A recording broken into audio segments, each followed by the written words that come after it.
pentagram of Parala. I suggest you learn to fly. Woo!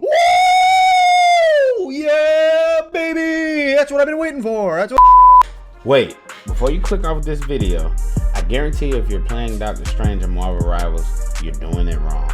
The Sorcerer Supreme is a 2-star difficulty rival, but that doesn't necessarily mean he is a 2-star rival overall. And I promise he isn't that easy to understand. My name is JNix13, and I'm here to help you become a better Doctor Strange. By the eye of Agamotto, by the hoary hosts of Hulk. No, I'm not the best. No, I'm not a top 500 player. Although I have spent a total of 52 hours learning and adapting into an all-around elite, by my standards, Doctor Strange. Through my 50 gruesome hours, this is what I've learned.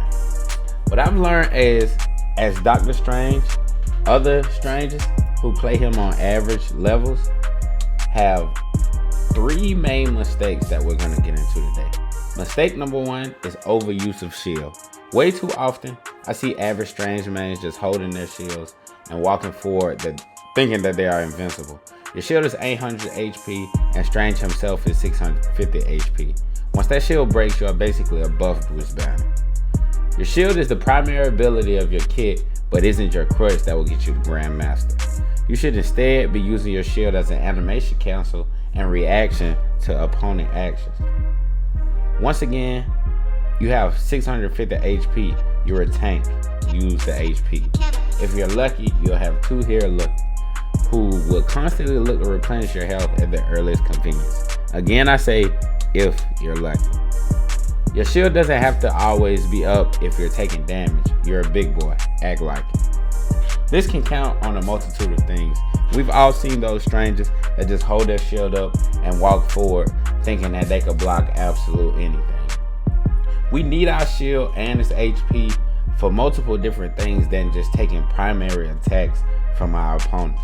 We need our shields for Iron Man ults, Scarlet Witch ults, Namor ults, things of that nature to turn fights around.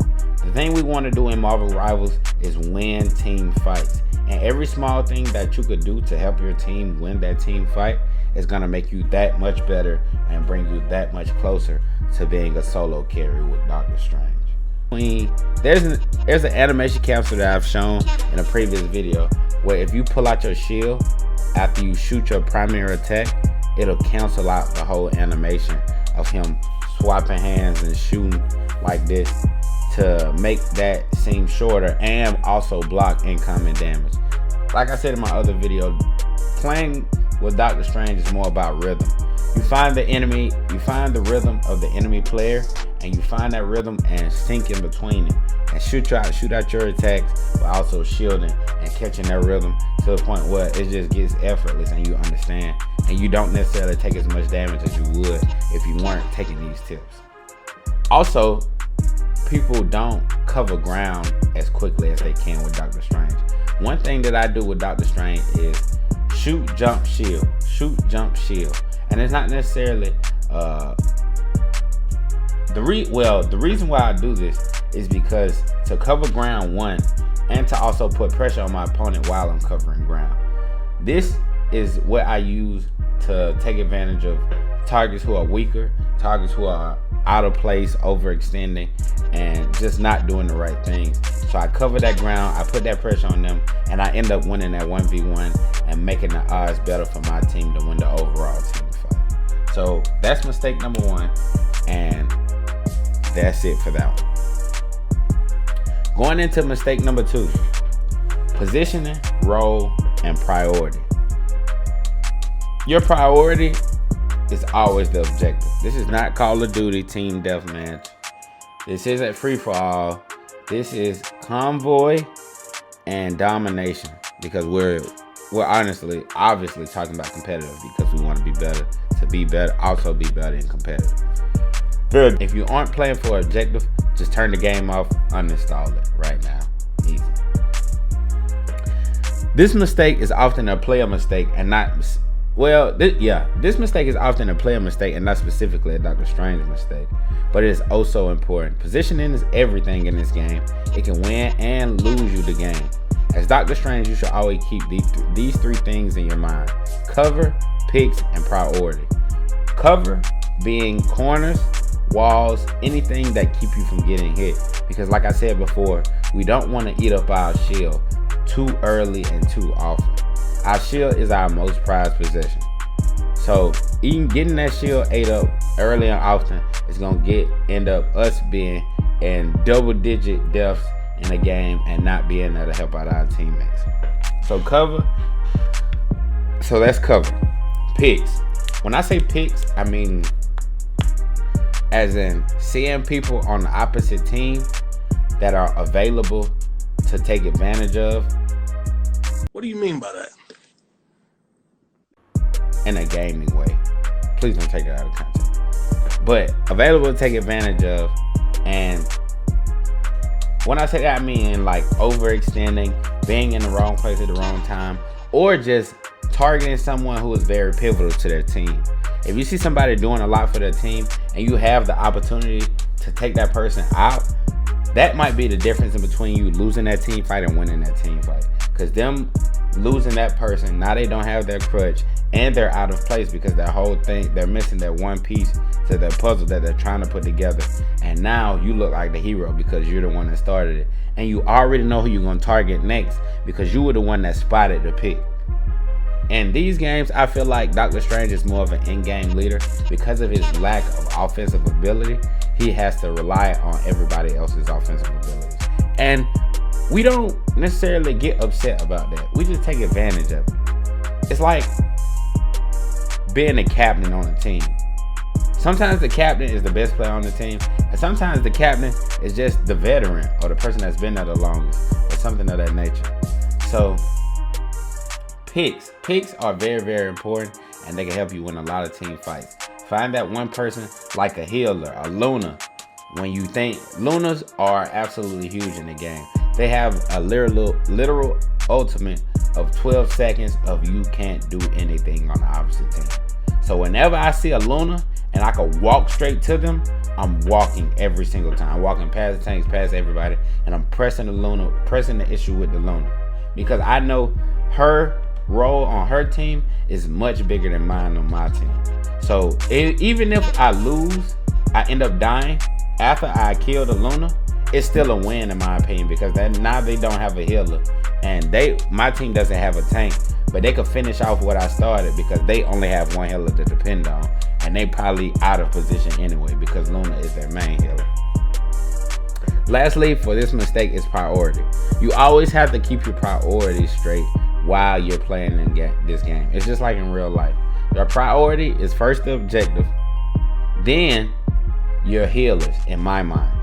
You always want to look out for your healers because without them in the game, you don't win. It's just plain and simple. You don't win competitive without healers. So they're very, very pivotal. You can win a game with one tank. You can win, yeah, but you need healers, especially when you're a tank that doesn't have a huge offensive kit. If you're not just 40 bombing every game, doing your thing, always getting to the health pack, you need your healers. So in my mind, it's objective, healers, and then picks. Those are my priorities when I'm going into the game. I'm always looking back to make sure my healers are good, making sure I'm in a good position when I'm still in their line of sight. It could be, you could feel like it's been multiple games. Everybody gets to in that game where that one DPS is just yelling that they're not getting no heals whatsoever. But what they're not understanding is they're not in line of sight. The healer can't heal you if she can't see you. So how do you expect to be healed if you're not in the line of sight, or even if she's getting dived on multiple times? That's why I say you need to protect your healers. Look, if you see that you're not getting healed, take a look back sometimes and try to figure out why you're not getting healed. This is part of the scouting process. One thing that I spoke on in one of my other videos. Go check it out to hear more on that. So yeah, position, role, priority, objective, all of those things are huge. They're not necessarily, like I said, they're not necessarily Doctor Strange specific, but just specific for Marvel Rivals as a complete whole. Any type of hero shooter 6v6 of this nature. And lastly, our last mistake is portal placement, or our last mistake that we're going to speak on today. Portal placement. Too many times I see average strange players. Yes, I've said that sentence multiple times. Let me look.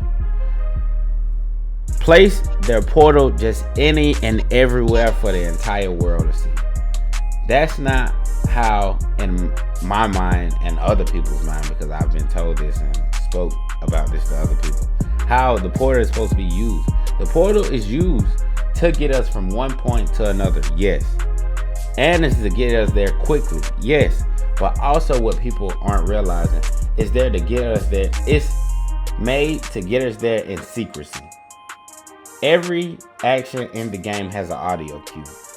The portal also has an audio cue. Even when you start it, Strange announces that he's making a portal. And depending where you are on the map, on the opposite team, you're probably going to hear him say it from wherever he's at. So you're going to be looking for it on the opposite team. So what we want to do is place the portal in whether it be high ground. It's two things I think about when I'm placing my portal. It's high ground and advantage. I either want to place it on the high ground. Well, I want both, but if I can't get both, I either place it on the high ground or I place it somewhere where I know my team will have the advantage. And when I say advantage, I mean in the hallway where it's two different exits and two different entrances.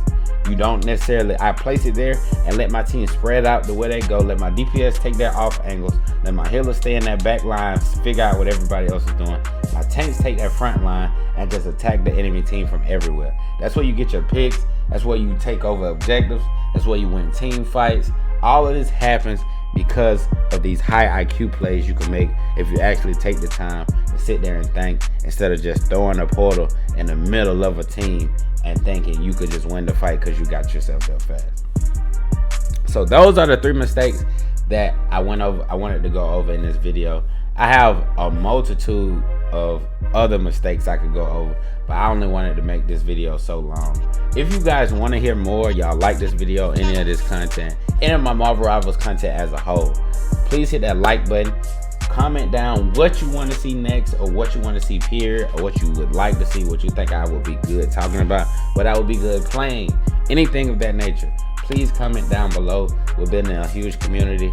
A lot of people are talking in these comments, and I'm absolutely loving it. And also hit that subscribe button so you can be notified whenever I drop my next video. Thank you guys. My name is Jennings13. I'm out of here.